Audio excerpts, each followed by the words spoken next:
ಇಡೀ ದೇಶದ ಇತಿಹಾಸದಲ್ಲಿ 75 ವರ್ಷದ ಸ್ವಾತಂತ್ರ್ಯ ದಿನಾಚರಣೆ ಇದರಲ್ಲಿ ಏನು ಇಂಡಿಪೆಂಡೆಂಟ್ ಇಂಡಿಯಾದಲ್ಲಿ ಇವತ್ತು ಫಸ್ಟ್ ಟೈಮ್ ಸೆಂಚುರಿ ಹೊಡೆಯಕ್ಕೆ ಹೋದವ್ರು ಯಾರು ಸ್ವಾಮಿ? ಪೆಟ್ರೋಲ್ ಡೀಸೆಲ್ ಬಿಡಿ, ಜನರನ್ನ ಸುಲಿಗೆ ಮಾಡಿ ಇವತ್ತು 100 ರೂಪಾಯಿಗೆ ತಗೊಂಡೋಗಿದ್ದೀರಾ. ಅದೇ ರೀತಿ ಇಡೀ ದೇಶದ ಎಲ್ಲಾ ಜನರು ತೆರಿಗೆಯನ್ನ ಅಂದ್ರೆ ಎಲ್ಲಾ ಜನರು ಕಟ್ಟುವ ತೆರಿಗೆಯನ್ನ ತೆಗೆದುಕೊಂಡು ಹೋಗಿ ನೀವೇ ಕೇಂದ್ರ ಸರ್ಕಾರ ತಿಂದು ತೆಗ್ತಾ ಇದ್ದೀರಾ. ಯಾಕೆ? ಹಿಂದೆ ಎಲ್ಲ ರಾಜ್ಯಗಳೇ ಇಂಡಿಪೆಂಡೆಂಟ್ ಆಗಿದ್ವು. ಆ ಇಂಡಿಪೆಂಡೆಂಟ್ ಆಗಿದ್ದಂತ ರಾಜ್ಯಗಳನ್ನ ಇವತ್ತು ಗುಲಾಮರನ್ನಾಗಿ ಮಾಡ್ಕೊಂಡು ನೀವು ಕಂಟ್ರೋಲ್ ಮಾಡುವಂತ ಒಂದು ಪ್ರಯತ್ನವನ್ನು ಮಾಡ್ತಾ ಇದ್ದೀರಲ್ಲ, ಇದು ನೆಗೆಟಿವ್. ಸರ್, ಈಗ make in India, made in India, digital India, Ayushman Bharat, ಇವೆಲ್ಲ ಜನ್ಧನ್ ಯೋಜನೆ, ಇವೆಲ್ಲ ಬಿಜೆಪಿಯ ಮಹತ್ವಾಕಾಂಕ್ಷಿ ಯೋಜನೆಗಳು. ಬಟ್ ಈಗ ನೋಡ್ತಾ ಇದ್ರೆ ಹಾಗಾದ್ರೆ ಏನು ಪ್ರಗತಿ ಕಾಣಿಸಿಲ್ವ ನಿಮ್ಗೆ? ಅಲ್ಲಲ್ಲ, ಈಗ ಬಿಜೆಪಿ ಅವರ ಯೋಜನೆಗಳು ಇದೆ. ಈಗ ನಾನು ಮೋದಿ ಅವರು ಈಗ ಎಲ್ಲಿ 370 ಆರ್ಟಿಕಲ್ ತೆಗೆದ್ರು ಕಾಶ್ಮೀರಲ್ಲಿ, ಅಲ್ಲೇನೋ ಒಂದ್ ಸ್ವಲ್ಪ ರಿಫಾರ್ಮ್ಸ್ ಆಯ್ತು, ಅದನ್ನು ನಾವು ಒಪ್ಕೋಬೇಕು.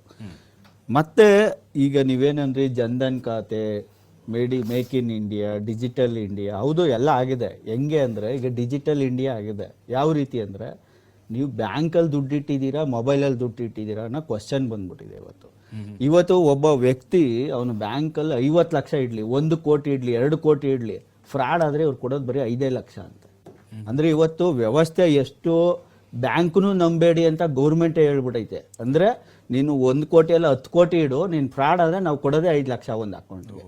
ಅಂದ್ರೆ ದೇಶದಲ್ಲಿ ಇವತ್ತು ಜನರು ಡಿಜಿಟಲ್ ಇಂಡಿಯಾ ಯಾವ ಲೆವೆಲ್ ಆಗಿದೆ ಅಂದ್ರೆ ಫ್ರಾಡ್ ಇಂಡಿಯಾ ಆಗ್ಬಿಟ್ಟಿದೆ, ಸ್ಕ್ಯಾಮ್ ಇಂಡಿಯಾ. ಮತ್ತೆ ಇವತ್ತು ಗೊಬ್ಬರ ಸಿಗ್ತಾ ಇಲ್ಲ ದೇಶದಲ್ಲಿ, ಡ್ರಗ್ಸ್ ಸಿಗುತ್ತೆ. 1100 ಟನ್ ಡ್ರಗ್ಸ್ ಸಿಕ್ಕಿದೆ. ಒಂದು ವರ್ಷಕ್ಕೆ 23,500 ಕೋಟಿಯಷ್ಟು ಡ್ರಗ್ಸ್ ಈ ದೇಶದೊಳಗೆ ಬರ್ತಾ ಇದೆ. ಅಂದ್ರೆ ದೇಶದಲ್ಲಿ ಏನ್ ಮಾಡ್ತಾ ಇದೆ? ಡಿಫೆನ್ಸ್ ಮಿನಿಸ್ಟರ್ ಏನ್ ಮಾಡ್ತಾವ್ರೆ?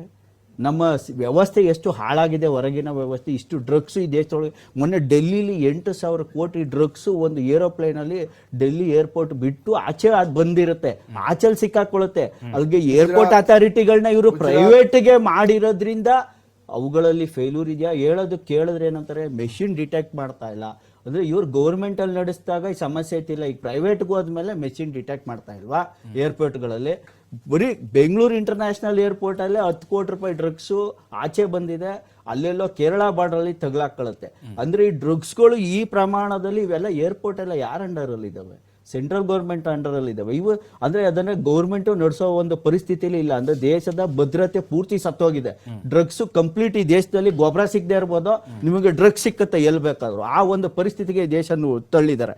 ಇನ್ನೊಂದು ಹೇಳೋದಾದ್ರೆ, ನೀವು ಈ ಸೌತ್ ಸ್ಟೇಟ್ಗಳು ಇವತ್ತು ನಾವು ಭಿಕ್ಷೆ ಬೇಡ ಪರಿಸ್ಥಿತಿಗೆ ತಂದ್ಬಿಟ್ಟಿದ್ದಾರೆ. 15th ಫೈನಾನ್ಷಿಯಲ್ ಕಮಿಷನ್ ಅಂತ ತಂದ್ಬಿಟ್ಟು ಸೌತ್ ಅವ್ರನ್ನೇ ಒಬ್ರನ್ನ ಕರ್ಕೊಂಡೋಗ್ಬಿಟ್ಟು ಫೈನಾನ್ಸ್ ಮಿನಿಸ್ಟರ್ ಮಾಡ್ಬಿಟ್ಟು, ಅವರು ಮೇಕೆ ಇದ್ದಂಗೆ ಕೋತಿ ಮೊಸರನ್ನ ತಿಂದ್ಬಿಟ್ಟು ಮೇಕೆ ಬಾಯಿಗೆ ಮೆತ್ತಂತೆ. ಹಂಗೆ ನಿರ್ಮಲಾ ಸೀತಾರಾಮನ್ ಕರ್ಕೊಂಡೋಗಿ ಕೂರಿಸ್ಬಿಟ್ಟವ್ರೆ. ಇವರು ವ್ಯವಹಾರ ಮಾಡ್ಕೋತಾರೆ, ಅವ್ರು ಸುಮ್ಮನೆ ಒಂದು ಸ್ಟ್ಯಾಂಪ್ ತರ ಮಾಡ್ಕೊಂಡವ್ರೆ. ಕರ್ನಾಟಕಕ್ಕೆ ಇವತ್ತು 80,000 ಕೋಟಿ ನಮ್ಮ ರಾಜಸ್ವ ಬಂದಿಲ್ಲ.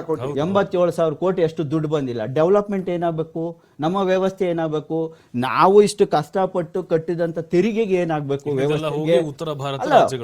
ನಾವು ಕೊಡ್ಲಿ, ನಮ್ಗೆ ಇಷ್ಟೊಂದು ಮೋಸ ಮಾಡಿ ಇನ್ನೊಬ್ರು ಉದ್ಧಾರ ಮಾಡೋದ್ ಬೇಕಿಲ್ಲ. ಹೋಗ್ಲಿ, ಅಲ್ಲಿ ಉದ್ಧಾರನಾರು ಆಗ್ತಾ ಇದಾವೆ. ಇವತ್ತು ಬಿಹಾರದಲ್ಲಿ ಎಷ್ಟು ಬ್ರಿಡ್ಜ್ಗಳು ಬಿದ್ದೋಯ್ತಾ ಇದಾವೆ, ಕಟ್ಟಿದ ಬ್ರಿಡ್ಜ್ಗಳು ಎಷ್ಟು ನಿಂತವೆ ಅಲ್ಲಿ ಇವತ್ತು. ಅಂದ್ರೆ ಇವತ್ತು ಇವ್ರು ಕಟ್ಟೋವೆ. ಈಗ ಆಯ್ತು, ನಮ್ ದುಡ್ಡು ತಗೊಂಡೋಗ ಏನಾದ್ರು ಉದ್ಧಾರ ಆಯ್ತಾ ಇದಾರ? ಅದು ಆಯ್ತಾ ಇಲ್ಲ. ಅಲ್ಲೂ ನಡೀತಾ ಇರೋದೇ ಭ್ರಷ್ಟಾಚಾರ. ಅವ್ರ ಮನೆಗಳ ಮೇಲೆ ಇಡಿನೂ ಹೋಗಲ್ಲ, CBI ಹೋಗಲ್ಲ. ಬಿಹಾರದ ನಿತೀಶ್ ಮನೆ ಮೇಲೆ ಯಾವ್ದು ರೈಡ್ ಆಗಲ್ಲ. ಇಷ್ಟೆಲ್ಲ ಹಗರಣಗಳಾದ್ರೂ ಯಾವ್ದು ರೈಡ್ ಆಗಲ್ಲ. ಇವತ್ತು ರೈಡ್ ಆಗೋದು ಕೇವಲ ಇವ್ರ ಮೇಲೆ.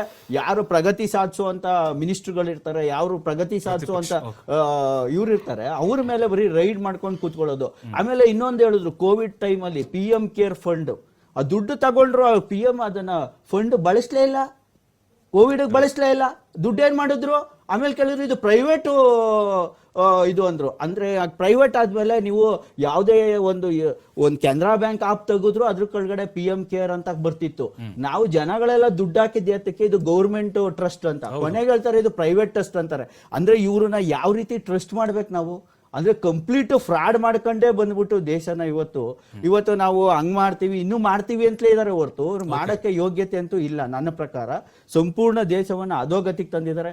ಕೊನೆಗೆ ರಫೇಲ್ ಸ್ಕ್ಯಾಮ್, ಇವ್ರೇನೋ ಡಿಫೆನ್ಸ್ ಮಾಡ್ಬಿಡ್ತೀವಿ ಅಂದ್ರು. ಅವತ್ತು 126 ಫ್ಲೈಟ್ಗೆ 1,600 ಚಿಲ್ಲರೆ ಇದು ಕೋಟಿಗಳನ್ನ ಇದು ಮಾಡಿದ್ರು. ಇವರು 58,000 ಕೋಟಿಗೆ ಬರೀ 36 ಏರ್ಕ್ರಾಫ್ಟ್ ತಗೋಬರ್ತಾರೆ.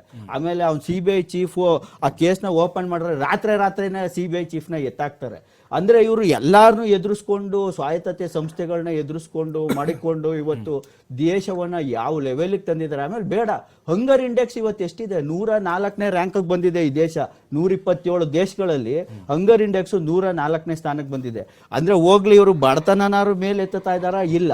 ಇವತ್ತು ಏನಾಗ್ತಾ ಇದೆ, ಹೌದು ನಾವು GDP ಇನ್ಕ್ರೀಸ್ ಆಯ್ತಿದೀವಿ, ನಾವು ಏನೋ ಟ್ರಿಲಿಯನ್ ಎಕನಾಮಿ ಮಾಡ್ತೀವಿ, ಆ ಎಕನಾಮಿ ಯಾರನ್ನು ಉದ್ಧಾರ ಮಾಡ್ತಾವ್ರೆ? ಕೇವಲ ಒಂದು 125 ಜನ ಕಾರ್ಪೊರೇಟ್ಸ್ ನ ಉದ್ಧಾರ ಮಾಡೋದು ಇವರ ಏನು ಬದ್ಧತೆನಾ? ಇಲ್ಲ 125 ಕೋಟಿ ಜನನ ಉದ್ಧಾರ ಮಾಡೋ ಬದ್ಧತೆ ಇವರಲ್ಲಿ ಇದೆಯಾ? 125 ಕೋಟಿ ಜನ ಎಲ್ಲಿ ಸರ್? ಈಗ 30 ರೂಪಾಯಿ ಮೊಬೈಲ್ ಇವತ್ತು 500 ರೂಪಾಯಿ ಕಟ್ಟಬೇಕು, 300 ರೂಪಾಯಿ ಸಿಲಿಂಡರ್, 1000 ರೂಪಾಯಿ ಕಟ್ಟಬೇಕು. ದುಡ್ಡು ಯಾರಿಗೂ ಹೋಗ್ತಾ ಇದೆ?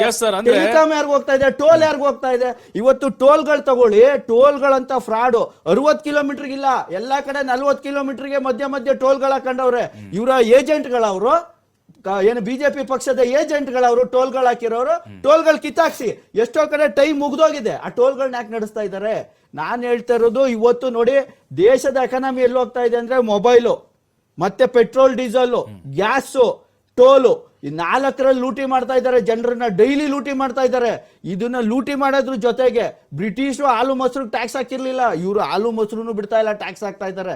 ಅಂದ್ರೆ ಇವತ್ತು ದೇಶದ ಬಡ ಜನರನ್ನ ರಕ್ತನ ಹೀರಿ ಒಂದು 4 ಜನ, ಒಂದು 20 ಜನ ಕಾರ್ಪೊರೇಟ್ ನ ಉದ್ಧಾರ ಮಾಡೋದೇ ಮೋದಿ ಅವರ ಬದ್ಧತೆ. ಅವರ ಆಸ್ತಿನ 30 ಕೋಟಿ 40 ಕೋಟಿ ಎಷ್ಟು ಸಾವಿರ ಕೋಟಿ ಇನ್ಕ್ರೀಸ್ ಮಾಡೋದೇ ಇವರ ಬದ್ಧತೆ ಆಗಿದೆ ಹೊರತು ಜನರ ಜೀವನವನ್ನ ಇಂಪ್ಲಿಮೆಂಟ್ ಮಾಡೋದು ಇವರ ಬದ್ಧತೆ ಆಗಿಲ್ಲ. ಬದ್ಧತೆ ಆಗ್ಬೇಕು.